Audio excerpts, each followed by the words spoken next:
Access control in MenSitP applications has the following features. Each user is identified by a user ID and the associated password. Like any security system, once the user is logged onto the system, the functions he could execute will only shown in the menu. Inside the data capture and inquiry functions, some buttons may be invisible depending on the user's access rights. Transaction using some documents, transaction codes cannot be processed, entered by some users. Access control administration function is used to define users and the functions they could execute. This is dual controlled, as we will see later. No single administrator cannot admit, remove users, assign, revoke rights or perform other functions. It need to authorized by another person, sometimes immediately or some time later from another location. All the users will have to have a user ID and a password that is used to log in into the MenSitP applications. Login control has the following features. 3 successive incorrect login will make the user ID inactive, and the security administrator will have to make him active again. If the user is going to be absent for longer period, his ID can be made temporarily inactive so that no one will be able to log in with that user ID. All the users who have login rights will be categorized into security administrators, users who will have access to all the functions in the functions of security administration and none whatsoever in the application. All the functions will require some immediate and some subsequent authorization from another security administrator. Application users, users with access to application. Employees, employees whose functions will be restricted to data with respect to theirs only, such as their salary details, timesheets, leave, etc. Clients, customers who will have access to information and some processing function that has access to data related to their account, such account statement of theirs. Security administrators will have access rights to security administration functions only. Security administration functions are managing user profile, upgrading and import and export of tables, backup and restore, data patch. They will have no access rights to application function.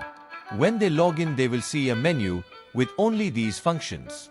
Others will have the access rights execute application functions. They will see the application functions. What the application functions they will be able to see and execute depends on the function execution right they have. We will discuss this in the next section.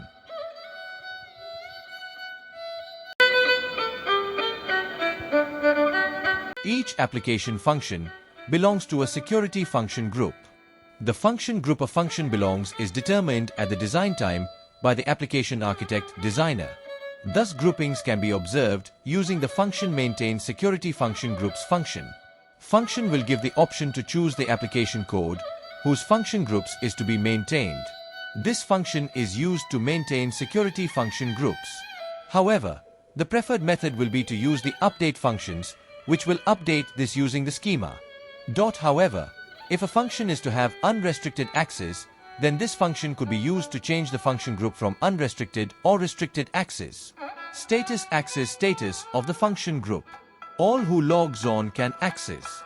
Restricted only those who have the access to the given security function group can execute.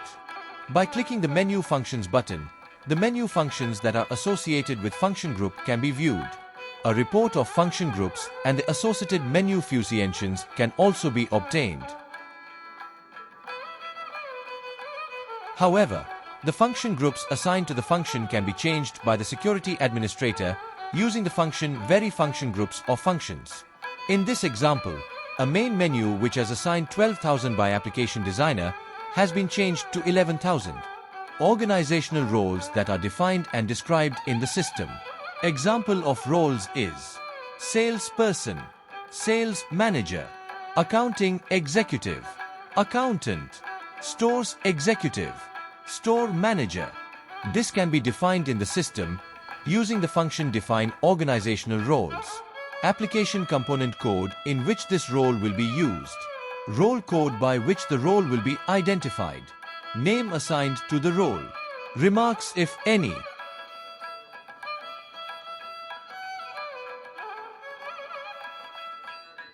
To each of these roles that are defined, security function groups these roles are allowed to execute can be defined by clicking the button Assign Function Groups. A WIL lists all the function groups specified in the application that consist of several application components. D on the left side indicates that at present access is denied. E means access is enabled now. It can be changed by choosing A to allow function groups that are denied. R remove the right for enabled one. Let us select A for authorize overtime. If we visit again, the change will be shown with maroon color background to show changes that have been given effect, as this has to be authorized by another security administrator who has logged in and authorized these changes. If LBS admin logs in execute this function, LBS admin can select caching and click authorize button. LBS admin will see the changes and can authorize. If there are several changes, all will authorized or should be returned to make user to alter so that all can be authorized. If the dialog is revisited, can see all the changes are given effect too. Managing user profile of the system is maintained by maintain user profile function. This function is used to manage user data.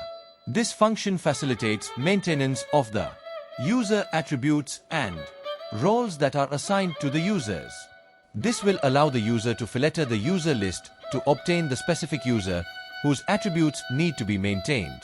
When a user is admitted to the system, following attributes need to be specified. User ID by which the user is uniquely identified on the system. User name. Password at admission, which the user will change at the first login. Type of user whether application user. These users can execute application functions. However, if the license is based on named user basis, application users will be invalid and the classification of operational user or MIS user should be used. In the seat-based license, this classification is meaningless. Any one of the three options could be used to define the application users. Operational user in named user-based application license, these users can execute any function they are given access rights to. MIS user in named user-based application license, these users can execute only any inquiry report functions they are given access rights to. They cannot execute function that changes the data even if they are given access right to. System administrator. These users can execute security administration functions only and cannot execute application functions. Customers who can access the system. Employee who can access the system. Default company, that is the company the user is mostly working for. In the current implementation, this is not validated with the application data. Therefore, this need to be defined very carefully. Fixed company, this will also define whether he will work for one company or other companies as well should also be defined. The default password will be communicated to the user. On his first logon, he will have to change the password and start using the system. The users who are admitted as shown earlier will not be execute any function if the role this user takes is not assigned. One user can be assigned more than one role. By clicking the Assign Roles, the roles this user will be taking, which will determine the system functions the user will be able to excite, will be defined. System will display all the roles that are defined in the installation by clicking the radio buttons. Current status. D means the role is denied. E means user can execute. Change are allowed on the following. A means allow what is currently denied. R means remove what is allowed currently. In this example, AC Executive AP role was denied earlier. Now it is allowed. When visited again, change will show in maroon, but change not affected till other administrator logs in and authorize.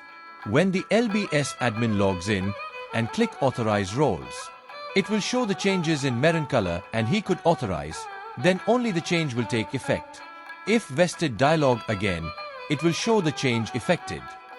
A new user could be created using the same attributes of an existing user by selecting the user and clicking Save As. New user attributes such as user ID, name, initial password, which will be cached on first log on, should be specified. Later, another security administrator should authorize attributes and roles. When a user tries to log in with wrong password 3 times consecutively, the ID will be inactivated. Single security administrator can rest the status, but cannot change the password. This function will enable inactive users who have exceeded consecutive number of unsuccessful logons tries more than 3 times to be reset to active status. This function enables inquiring the attributes of user. This includes profile of a user, roles assigned, function groups that can be accessed, and functions that can be executed, can be viewed. This function enables viewing logins and functions executed by normal users. This function enables viewing logins and functions executed by security administrators. This function allows the viewing of the details activities performed by security administrators.